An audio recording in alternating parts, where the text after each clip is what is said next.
Dear Evelyn, next week you will graduate from high school. My little girl is all grown up. I am so proud of you. You are as intelligent, creative, gritty, disciplined, and talented as anyone I know, as anyone I've ever met, and you inspire me every day.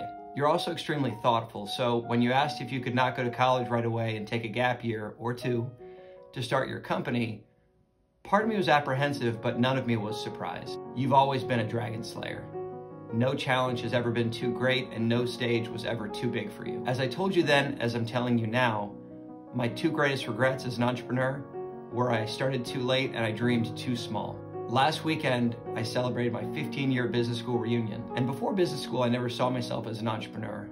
But now I can't see any other way. And over the last 15 years, I've learned a lot of valuable lessons. And I think I eventually got to the right points and got to the right conclusions. But my goal here is to share those lessons with you so maybe you can get there faster. So let's get started. Lesson number one is be results oriented.